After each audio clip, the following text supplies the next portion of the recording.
안녕하세요. 저는 경기도에 살고 있는 30대 여성입니다.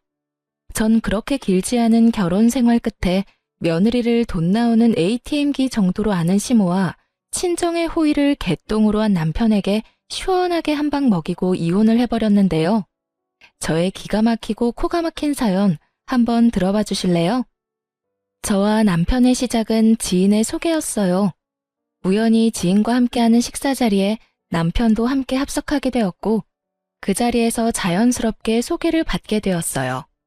처음부터 남편이 마음에 들었던 건 아니었어요. 하지만 만나면 만날수록 괜찮은 사람이란 생각이 들었고 자상하고 다정한 남편의 모습이 좋아지며 연애까지 하게 되었죠. 그렇게 연애 3년 차에 되던 해에 남편과 저는 결혼을 하게 되었어요. 제가 남편과 결혼을 결심하게 된 가장 큰 이유는 저에게 한없이 잘하는 남편의 모습이 있기도 했지만 혼자 계신 엄마에게도 아들처럼 싹싹하게 구는 남편의 모습에 결혼을 결심하게 되었죠. 남편이 엄마에게 싹싹하게 구는 만큼 저도 자연스레 시모에게 잘하게 되었고 저흰 결혼까지 순탄하게 하게 되었습니다. 그렇게 결혼식을 마치고 꿈만 같던 신혼여행에서 돌아온 날 저흰 시댁에 선물을 드리기 위해 시댁에 들렀고 그날 전 시모가 제가 알던 시모와는 조금 다르다는 것을 느끼게 되었어요. 결혼하기 전 잠깐 만나 대화를 나눌 때는 한없이 고상하고 다정한 사람이었는데 신혼여행에서 돌아와 고심해서 준비한 선물을 드리니 대놓고 표정이 일그러지는 것이 아니겠어요? 그러면서 하는 말은 저를 더 황당하게 만들었죠. 선물이 이게 다니? 고작 스카프? 사돈 선물은 뭐 샀니? 고작이라뇨. 거기에다 고작이라고 하기엔 그 스카프는 고가의 명품 스카프였고 평소 스카프를 많이 착용한다는 남편의 의견에 따라 남편이 직접 고른 비싼 스카프였어요. 전 그 순간 어이가 없었지만 최대한 아무렇지 않은 척하며 시모의 물음에 답해줬어요. 저희 엄마는 작은 카드 지갑 샀어요. 그리고 어머님 선물은 이 사람이 어머님 스카프 좋아한다고 이 사람이 고른 거예요. 그래 엄마, 그거 비싼 명품 스카프야. 엄마 명품 스카프 갖고 싶다고 했었잖아. 사돈은 지갑이고 나는 왜 스카프야? 선물 가지고 차별하니 지금? 차별은 무슨. 엄마, 스카프가 지갑보다 더 비싸. 왜? 지갑으로 바꿔줄까? 엄마가 명품 스카프 갖고 싶다고 해서 나름 신경을 쓴 건데 지갑이 더 좋으면 지갑으로 다시 사줄게. 아니야. 이왕 사왔으니 잘 쓰마. 시모는 지갑보다 스카프가 더 비싸다는 말에 많이 당황한 듯 손사래를 치며 스카프를 야무지게도 챙기더군요. 그런 시모의 모습이 쉽게 이해가 되진 않았지만 그럴 수도 있다고 생각하려 애썼어요. 새 출발하는 좋은 날 괜한 불화를 만들고 싶지 않은 마음이 컸기 때문이죠. 거기에다 그 후에 이어진 식사 자리에선 시모는 다시 제가 알던 모습으로 돌아와 있었고 저는 그 문제를 깊이 생각하지 않고 넘기게 되었죠. 그렇게 시작한 결혼 생활은 생각했던 것보다 꽤 만족스러웠어요. 남편은 다정했고 시모는 저희의 생활에 무관심에 가까웠기에 가정에 불화가 생길 일이 전혀 없는 정도였습니다. 하지만 명절이라든지 생신날이 되면 시모가 과하게 용돈을 요구한다는 느낌을 지울 수가 없었어요.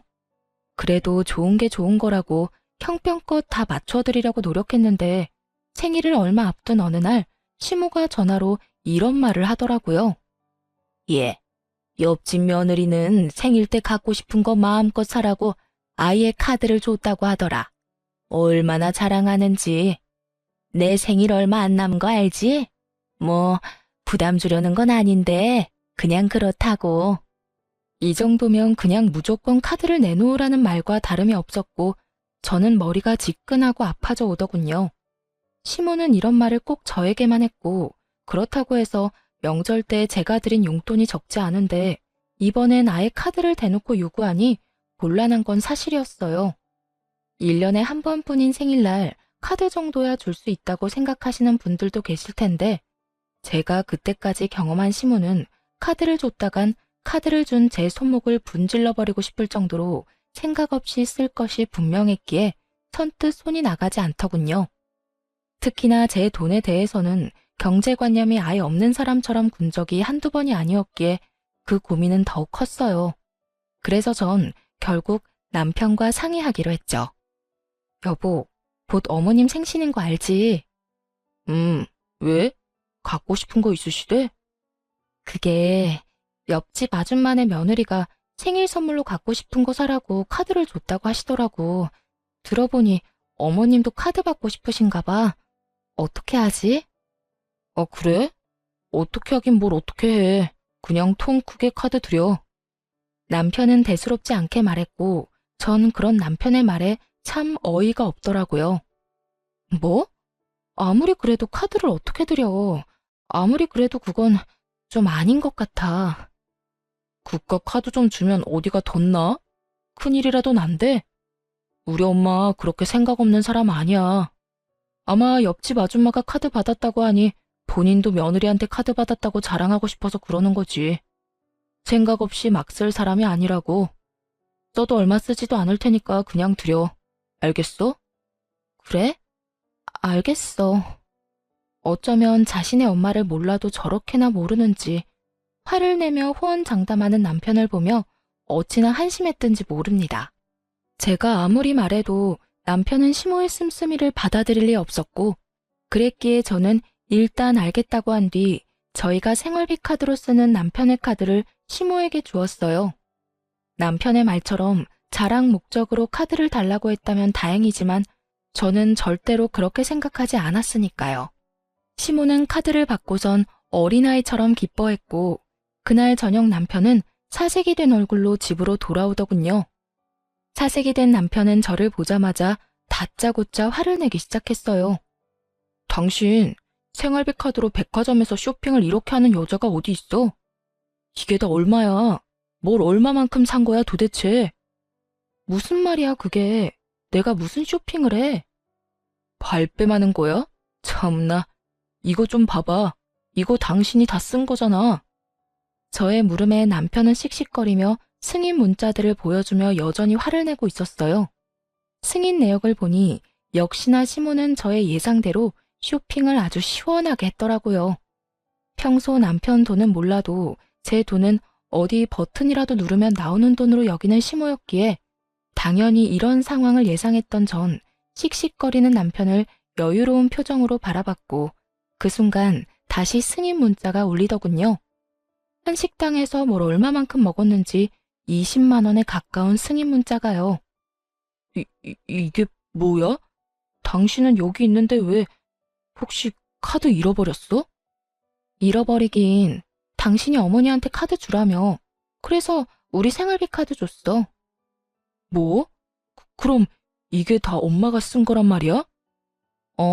내가 아니라 어머님이 다 쓰신 거야. 하루 종일 아주 야무지게도 쓰셨네. 이게 다 얼마야? 그 순간 일그러진 남편의 얼굴에서 할 말이 참 많아 보였지만 자신이 한 말이 있어서인지 남편은 아무 말도 하지 못한 채 방으로 들어가 버리더군요.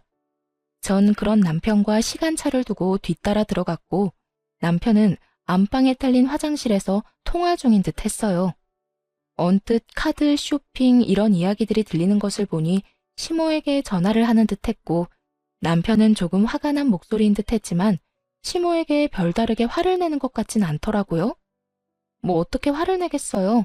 자기 엄마가 생일날 며느리 카드인 줄 알고 신나게 쇼핑했는데 그거 가지고 크게 화를 내기에도 모호한 상황이니 그저 속만 끓을 뿐이었겠죠.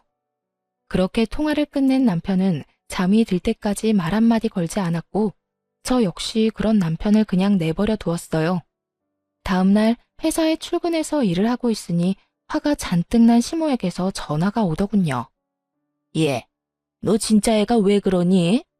내가 네 카드 달라고 했지 언제 내 아들 카드 달라고 했어? 아, 그거요. 어머님이 저번에 카드 달라고 한 거 그 애한테 말했더니 형식상 옆집에 자랑하고 싶어서 카드를 달라고 했을 거다. 절대로 생각 없이 막 쓰실 분이 아니다. 라고 하길래요. 그렇다면 아무 카드나 상관없다 싶어서 생활비 카드로 드린 건데 무슨 문제가 있나요? 아무것도 모르는 척 낭창하게 답하는 제 대답에 시모는 할 말을 잃은 듯 거친 숨소리만 들리더군요. 저는 거기에서 멈추지 않고 정말로 아무것도 몰라서 묻는다는 듯 말을 이어나갔어요. 설마 어머님 막 쓰신 건 아니죠? 그이가 어머님은 그렇게 몰상식하게 자식들 카드로 사치 부리는 사람이 절대 아니라고 저한테 호언장담했거든요. 그럴 리가 있니? 그냥 물어본 거다. 보니까 우리 아들 카드길래 그냥 물어본 거야. 아, 그러셨어요? 그래서 어머님도 옆집 아주머니께 자랑 좀 하셨어요? 그래. 아주 실컷 자랑했어. 그럼 끊으마. 시모는 짜증 가득한 목소리로 전화를 끊어버렸고, 이로써 저는 시모가 제 생각과는 전혀 다른 사람이란 걸 확실하게 알게 되며 시모와 거리를 두며 지내게 되었어요. 시모와 거리를 두고 지내니 남편과의 관계도 나빠질 일이 없었고 나름 화목한 하루하루를 보내고 있었죠. 그러던 어느 날 전 하루 연차를 내고 친정에서 시간을 보내기로 했고 엄마와 밥도 먹고 오랜만에 휴식을 취하며 엄마가 휴대전화에 깔아달라고 했던 앱들을 깔고 있었어요.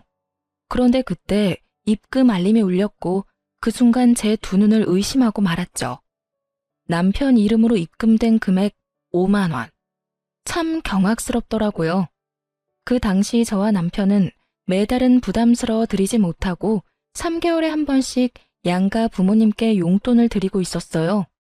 친정은 남편이, 시댁은 제가 드리고 있었는데 암묵적으로 정해진 금액이 30만 원에서 50만 원이었던 터라 저는 그렇게 드리고 있었는데 남편은 달랑 5만 원이라니 황당할 수밖에요.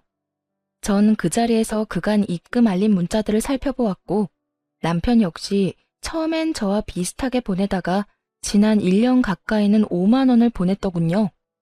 5만 원이라니 저희 엄마를 무시하는 것도 정도가 있지. 이 정도면 그냥 보내지 않는 것이 더 낫지 않나요? 아무리 형편에 맞게 드리는 용돈으로 성의 표시라도 한다는 것이라지만 몇 달 뒤에 있는 자기 부모님 결혼기념일 기념으로 해외여행을 보내드린다고 큰돈을 들여 비행기 티켓부터 숙소까지 예약했다는 것을 뻔히 아는 상황이라 더욱 화가 나더군요. 전 괜히 엄마까지 신경 쓰이게 하고 싶지 않아 아무런 티를 내지 않고 시간을 보내다 집으로 돌아왔어요. 부글부글 끓는 마음을 안고 남편을 기다렸죠. 퇴근한 남편이 돌아오자 저는 현관문에서부터 남편에게 따져 물었죠. 당신 진짜 너무한 거 아니야? 다짜고짜 너무하다니 무슨 말이야? 알아들을 수 있게 말해줘야지. 나 다 알고 있어. 당신 근 1년 동안 우리 엄마한테 용돈 5만 원씩 보냈더라. 우리 엄마가 거지야? 5만 원이 없을까봐? 그럴 거면 차라리 보내지 말았어야지. 난 매번 당신 집에 적을 땐 30만 원, 많을 땐 50만 원씩 드리는 거 뻔히 알면서 뭐 5만 원? 지금 장난해? 우리 집이 그렇게나 만만하게 보였어? 애초에 양갓집에 3달에 한 번씩 용돈 주자는 사람도 당신이었잖아. 이러려고 용돈 주자고 했어? 아니 그게 아니라 당신도 알잖아. 우리 엄마가 그때 생활비 카드로 쇼핑도 과하게 하기도 했고 이번에 부모님 결혼기념일에 여행 보내드린다고 돈도 많이 쓰기도 해서 여유가 없었어. 그걸 말이라고 해? 그럴 거면 아예 보내질 말든가 나한테 말하든가 했어야지. 애들 용돈 주는 것도 아니고 3달에 한 번, 그것도 당신이 그렇게 하자고 해서 드리는 용돈인데 그걸 딸랑 5만 원을 보내는 게 말이 된다고 생각해? 그리고 당신이 5만 원씩 보내기 시작한 게 1년이 다 돼가던데 그걸 변명이라고 하고 있는 거야? 지난 1년 동안 그렇게 힘든데 최근에 당신 부모님 해외여행 보내드릴 생각은 어떻게 했어? 다 말이 안 되잖아. 미안해. 이리저리 좀 힘들어서 그랬어. 내가 힘들다고 안 보내기엔 장모님이 기다릴 것 같아서. 그래도 5만 원은 아니었는데 미안해. 한 가지 확실하게 말할 수 있는 건 장모님을 무시한다거나 그런 건 전혀 아니었어. 난 장모님도 아무 말씀 안 하시니까 지레심작으로 괜찮으신가 보다 하고 안일하게 생각했어. 정말 미안. 그런데 어떻게 알았어? 혹시 장모님이 말씀하셨어? 우리 엄마가 그런 말을 했겠어? 그런 말을 할 거였으면 당신이 5만 원도 용돈이라고 처음 보냈을 때 당장 말했었겠지. 내가 오늘 친정 가서 엄마 휴대전화 정리해주다가 봤어. 내가 진짜 엄마 볼 면목이 없어서. 어쨌든 당신한테 정말 실망이야. 남편은 다시 한번 절대 친정을 무시하려고 했던 행동이 아니라며 싹싹 빌었지만 저는 이미 마음이 상할 대로 상해버렸고 죄인 얼굴을 하고 비는 남편에게 이렇게 말했어요. 다 됐고 앞으로 각자 집은 각자 알아서 챙기자. 생신, 명절, 어버이날 그게 뭐든 다. 각자 집은 각자 알아서 챙기자는 말이야. 그리고 당신 한 번만 더 우리 엄마한테 이딴 식으로 대했다간 나 가만히 안 있을 테니까 그런 줄 알아. 알겠어. 정말 미안해. 남편은 그날 이후 저와 엄마에게 다시 잘하려는 모습을 보였고 전 그런 남편을 보며 이렇게 이혼하는 건 아니라는 생각에 마지막이라는 심정으로 남편을 받아들이려고 노력했어요. 그렇게 시간은 흘러 다시 용돈을 드리는 날이 다가오고 전 남편에게 통보했듯이 시댁이 아닌 친정으로 용돈을 붙여드렸어요.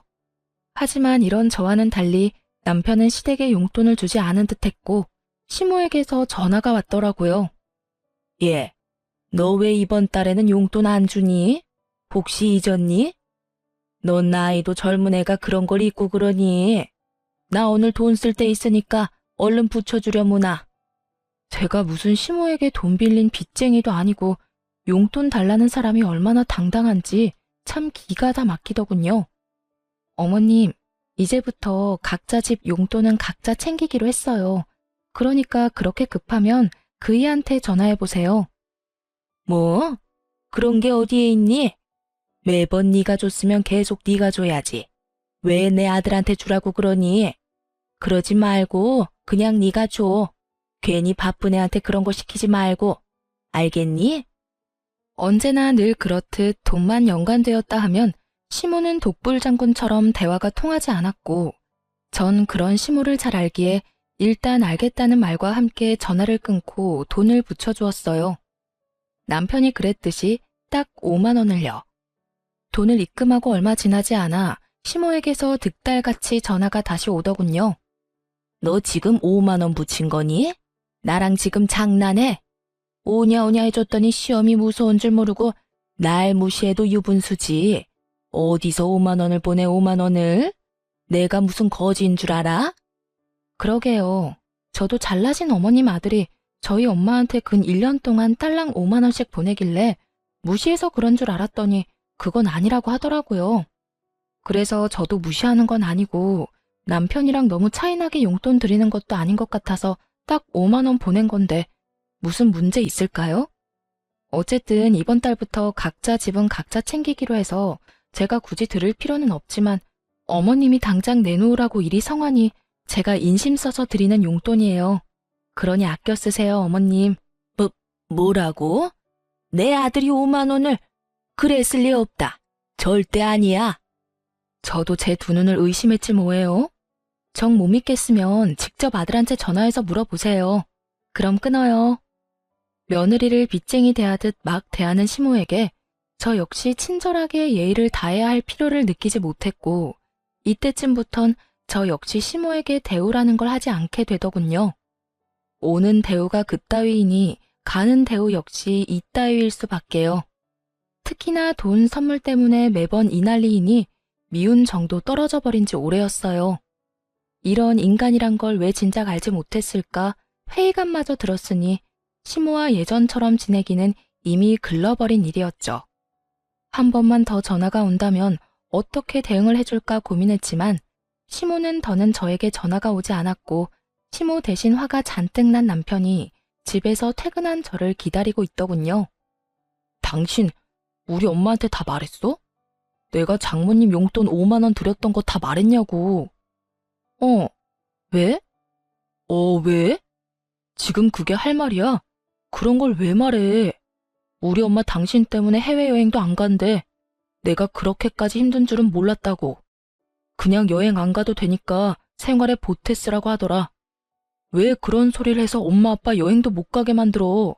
왜 무능한 아들을 만드냐고? 어쩔 거야? 어떻게 책임질 거냐고?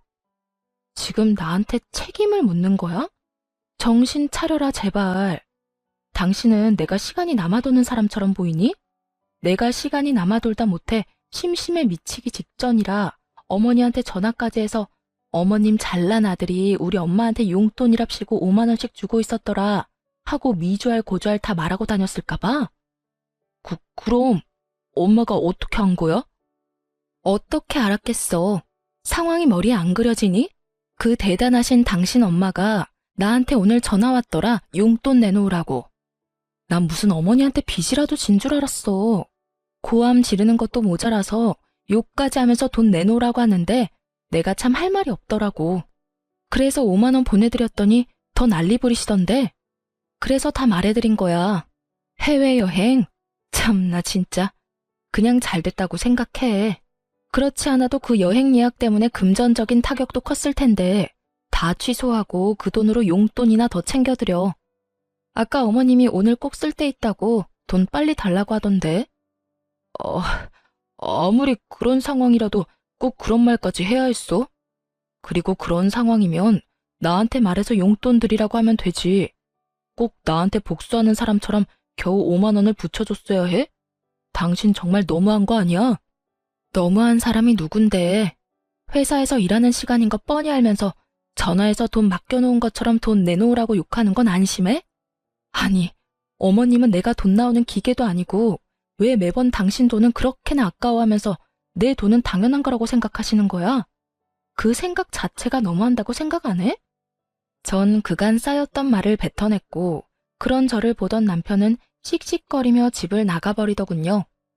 그렇게 집을 나가버린 남편은 새벽까지 돌아오지 않았고 늦은 새벽 다른 사람도 아닌 엄마에게서 전화가 걸려왔어요. 저는 걱정스러운 마음에 전화를 받았고 엄마는 다급한 목소리로 집으로 빨리 오라고 하더군요. 남편이 지금 친정에 왔다면서요. 희정아, 너 지금 빨리 집으로 좀 와. 엄마, 왜? 무슨 일 있어? 이 새벽에 무슨 일이야? 그게 정서방이 지금 여기에 왔어. 보기엔 술 많이 먹은 것 같은데 엄마 혼자서는 감당이 안 돼. 뭐? 정서방이? 그래, 보니까 많이 속상한 일이 있었는 것 같은데 빨리 와서 데리고 가려무나. 수화기 넘어 엄마의 다급한 목소리와 함께 잔뜩 취한 남편의 목소리가 들려오는데 정말 이게 무슨 일인가 싶더군요.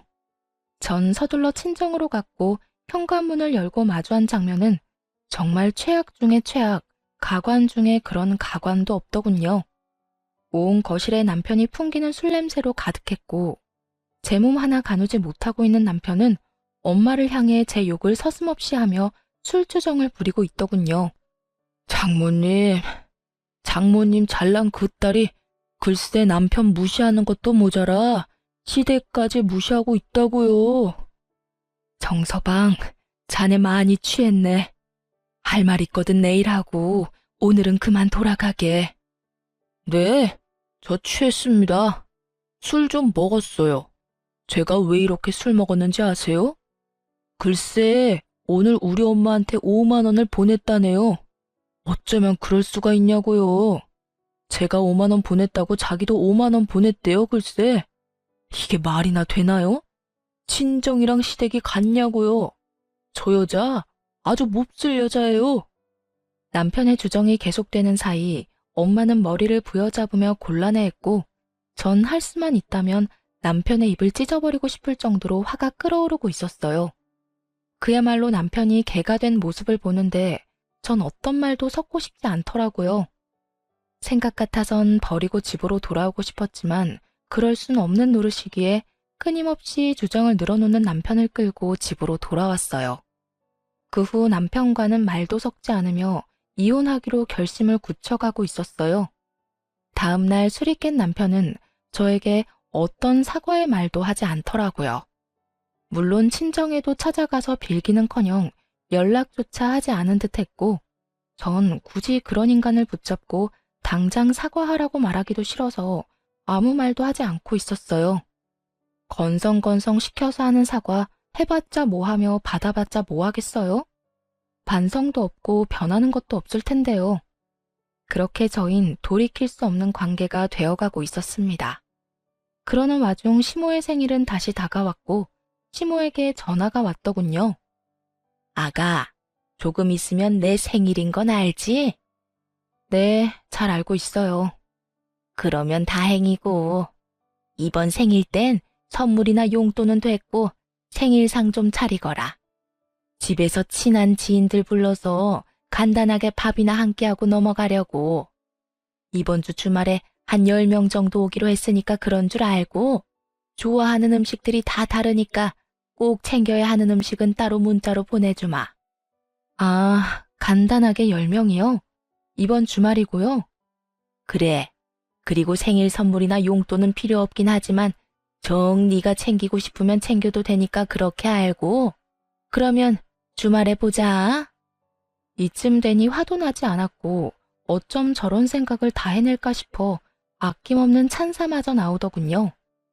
제가 전화를 끊고 헛웃음을 뱉어내고 있으니 그런 저를 보던 남편이 무슨 일이냐고 물어왔고 전 남편에게 알려주었어요. 왜?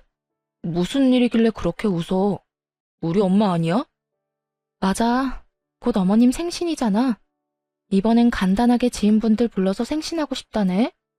간단하게 한 10명 부를 테니까 와서 상 차리라고. 10명이 간단하게가 맞는 거야? 당신 생각은 어때? 생신상? 그게 왜? 그리고 10명이면 간단한 거지. 옛날에는 동네 잔치도 하고 그랬어. 그 정도는 며느리로서 당연히 해야 할 도리 아니야? 이러니 저러니 군말하지 말고 생신상이나 제대로 준비해. 엄마 친구분들도 많이 오신다고 하니까 엄마 망신당하지 않게 제대로 솜씨 발휘해보란 말이야. 언제는 자기 부모 생신인데 왜 저보고 그런 고생을 하냐며 자기 부모 생신 땐 자신이 미역국부터 해서 다 준비할 테니 신경도 쓰지 말라던 남편은 어느새 저런 골빈말이나 뱉어내는 놈으로 변해 있더군요. 기대를 한 것은 아니었는데 이렇게 변해버린 남편을 직면하고 나니 더는 이런 남자와 함께 살 이유가 없다는 생각이 들더군요. 그깟 생일상 충분히 차려드릴 수 있는 일이었지만 이때까지 일어난 일들로 인해 충분히 시댁과 남편에게 실망했고 무엇보다 이혼을 고민하는 와중이었잖아요. 친정에서 그런 잘못까지 저질러 놓고서도 관계의 개선을 위해 전혀 노력하지도 않는 남편을 보며 저 역시 가정을 지키는 것을 포기한 것이었죠. 그렇게 이혼을 결심하는 그 순간에도 시모는 눈치도 없이 생일상에 꼭 올려야 할 음식들을 문자로 보내오고 있었고 전 이렇게까지 하는 시모를 보며 이혼 통보의 날을 시모의 생일로 정하게 되었습니다. 드디어 기다리고 기다리던 시모의 생일날 전 남편과 함께 시댁으로 향했고 당연히 양손 가득 장을 봐올 거라 생각했던 시모는 빈손으로 시댁에 들어서는 저를 보며 이렇게 말하더군요. 예, 너 왜 빈손이니? 재료는 장 안 봐서 왔니? 아, 혹시 출장 뷔페 불렀니? 하긴 요새는 그렇게도 많이 한다고 하더라. 쓸데없이 가짓수 많이 하지 말고 제대로 된 음식 몇 가지 제대로 예약하지 그랬어. 음식은 괜찮게 한다니? 오늘 오는 친구들이 입이 고급이라 걱정스럽긴 하네. 시모는 혼자 김칫국을 사발채 들이키고 있었고 저는 그런 시모와 남편에게 할 말 있다며 잠시 앉아보라고 했죠. 그렇게 시모와 남편은 제 앞에 나란히 앉았고 전 준비한 말들을 시작했어요. 어머님, 오늘 출장 뷔페는커녕 생일상 준비조차 안 했으니까 지금이라도 친구분들 오지 말라고 연락하세요. 제 말에 시모와 남편은 인상을 있는 대로 구기더니 차례대로 저에게 따져 묻기 시작하더군요. 그게 무슨 말이니? 생일상을 안 차린다니? 너 오늘 내 생일인 거 잊었니? 생일상도 안 차릴 거면 여기에 왜 온 거야?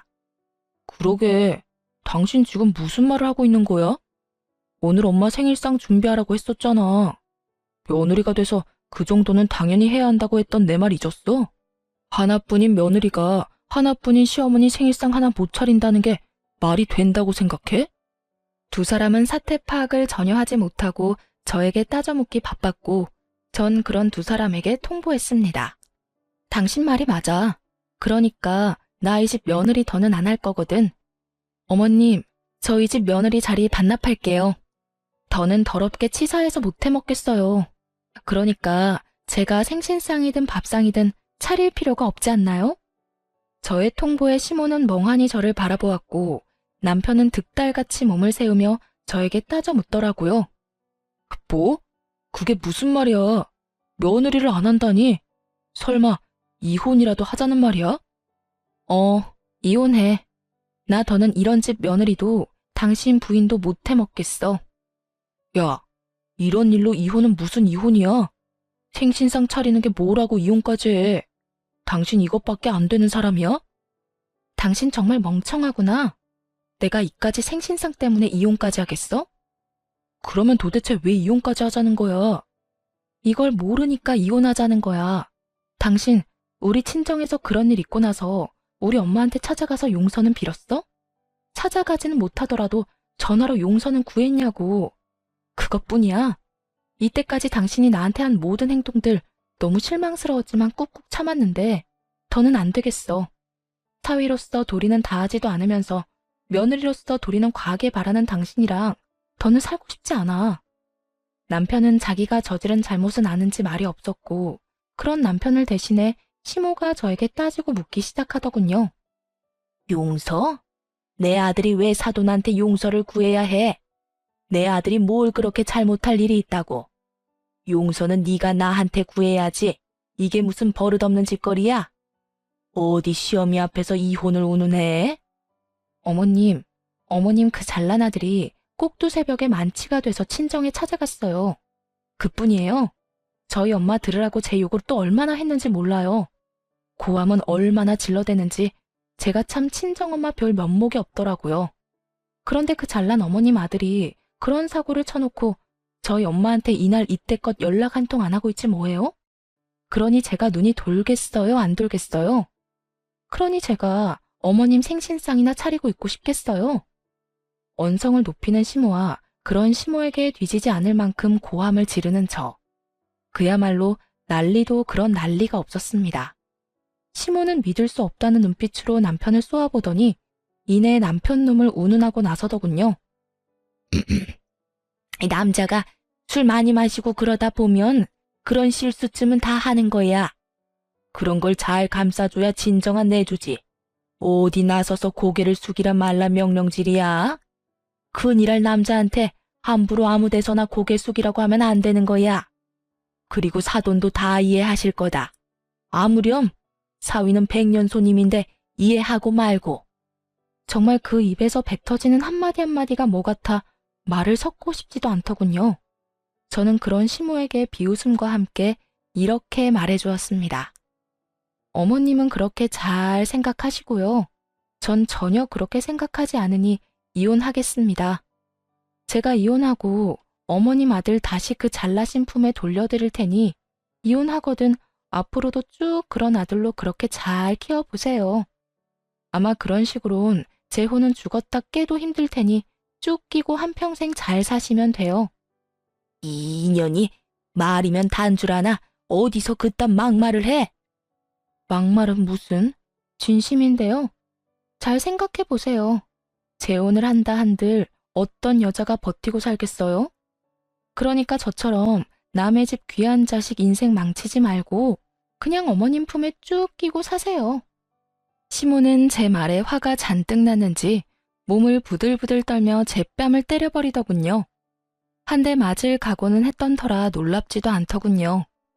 저는 시모에게 맞자마자 놀란 눈으로 상황을 지켜보는 남편에게 다가갔고 그대로 남편의 뺨을 때려버렸어요. 제가 남편의 뺨을 있는 힘껏 때려버리자 시모는 악소리를 지르며 저에게 달려들더군요. 내 인연, 어디서 내 아들을 때려? 네가 뭔데?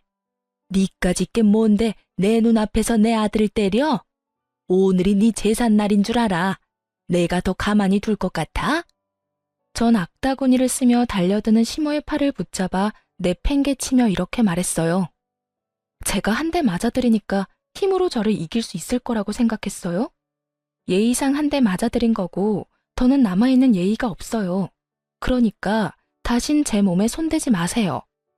시모는 남편의 옆으로 고꾸라졌고 전 그런 두 사람에게 이렇게 말했어요. 이젠 정말 이혼밖에 없어. 그러니까 조용히 이혼해. 구질구질하게 굴지 말고. 저를 죽일 듯이 노려보는 시모와 망연자실한 남편 놈을 뒤로 한 채 저는 현관문을 열었고 현관문 앞은 언제 온 것인지 시모의 친구들이 줄지어 현관에 귀를 대고 있더군요. 언제 온 것인지 확실히 알 순 없었지만 한 가지 확실히 알겠는 건 저희의 다툼을 모두 들었다는 것이었어요. 저마다 표정이 놀람과 호기심 그리고 경악으로 눈을 반짝이고 있었거든요. 전 그런 구경꾼들을 위해 현관문을 닫지 않고 들어가 보라고 했고 그 열린 문틈으로 시모의 한탄이 들어오더군요. 이놈아, 어쩌다 그런 짓까지 했어? 술을 마시려거든 곱게 마셔야지. 어쩌다 사돈 집까지 찾아가서 그딴 주정을 부렸냐고. 그리고 그딴 짓을 했으면 당장 다음 날이라도 찾아가서 용서를 구했어야지. 뭘 잘했다고 고개 빳빳이 들고 그러고 있어? 네가 사돈 용돈으로 5만 원 줬다고 할 때도 내가 기가 막혔는데 뭐? 술주정? 이걸 어쩔 거야? 그러면 어떻게 해? 돈이 없는데. 이게 다 엄마 때문이잖아. 엄마가 내 카드로 쇼핑만 안 했어도 5만 원 드릴 일도 없었고 엄마가 해외여행 보내달라고 노래만 부르지 않았어도 내가 그렇게 생활이 힘든 일은 없었다고. 술주정? 그까짓 게 왜?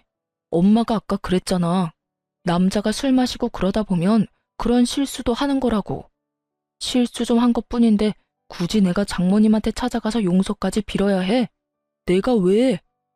아니 이 녀석이 진짜 그래도 정신 못 차리고. 나 같아도 이혼하지 이혼해. 나 같아도 너 같은 인간이랑 못 살겠다. 그때까지도 정신을 못 차린 남편과 그런 남편을 질책하는 목소리가 밖으로 새어나오고 시모의 지인들은 저마다 남편을 욕하기 바쁘더군요. 저런 인간 말종도 또 없다고요. 전 그런 욕들을 뒤로한 채 집으로 돌아왔고 그 이후 빠르게 이혼을 진행했어요. 남편은 저의 예상대로 이혼에 비협조적이었고 전 소송까지 진행하게 되었죠. 소송을 진행하는 동안 전 친정에서 지내고 있었고 남편은 마지막까지 발악하며 친정까지 찾아와 울고불고 하며 빌더군요. 여보, 정말 잘못했어. 내가 정말 미쳤었나 봐. 막상 당신이랑 이혼해야 한다고 생각하니까 나 정말 죽을 것만 같아. 나 당신 없이 못 살아. 그러니까 사람 하나 살리는 셈 치고 한 번만 용서해주면 안 될까? 어쩌지? 난 당신이랑 살면 죽을 것 같은데? 여보, 내가 진짜 잘할게. 정말이야. 내가 이렇게 빌잖아. 진작 좀 잘하지 그랬어. 이제 와서 이래봤자 소용없으니까 그만하고 돌아가. 단호한 저의 태도에 남편은 도저히 안 되겠다 싶었는지 엄마 다리를 붙잡고 늘어지더군요. 장모님, 제가 앞전엔 정말 잘못했습니다. 제가 술을 너무 많이 마셔서 제정신이 아니었다고요. 그러니까 장모님이 이 사람 좀 설득해 주세요. 이런 일로 이혼이라니 말도 안 되잖아요. 그러게, 진작 좀 잘하고 살지. 이제 와서 이렇게 한들 무슨 소용이야. 이미 마음이 떠난 것을. 그러지 말고 일어나서 돌아가게. 나도 더는 할 말이 없네. 장모님, 그런 일 있기 전까지 제가 얼마나 잘했습니까? 이번 한 번만 넘어가 주시면 그것보다 곱절로 더 잘하며 살겠습니다. 정말이에요. 각서라도 쓸 수 있으니 한 번만 더 믿어주세요.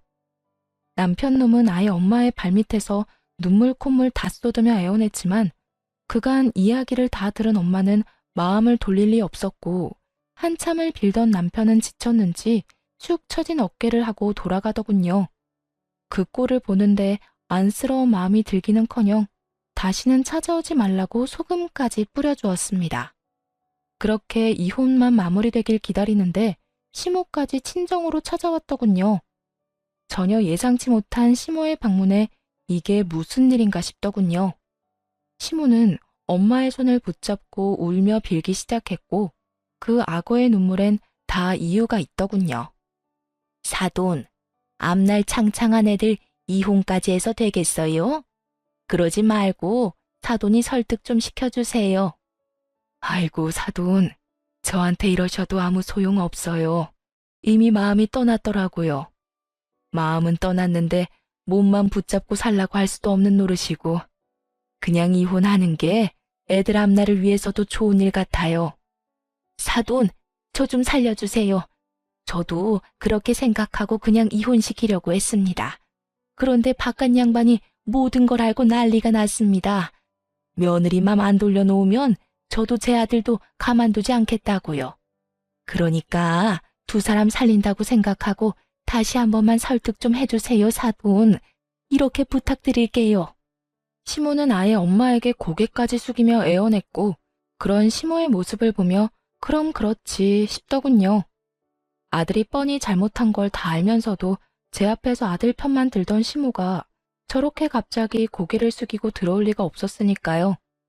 평소 집안일은 시모에게 믿고 맡기는 시부는 가정 내에서 이런 일이 일어나는지도 몰랐을 테고 믿고 맡긴 결과가 아들의 이혼이라니 화가 머리끝까지 난 것이었겠죠. 거기에다 시모의 생일날 모인 지인들은 시부도 아는 지인들이었으니 시부의 귀에 이혼 사유가 들어가고도 남았을 테고요. 화를 잘 내지 않는 대신 한번 화를 내기 시작하면 끝장을 보고야 마는 시부의 정성을 잘 아는 저였기에 시모의 저 자세가 이해되고도 남더군요.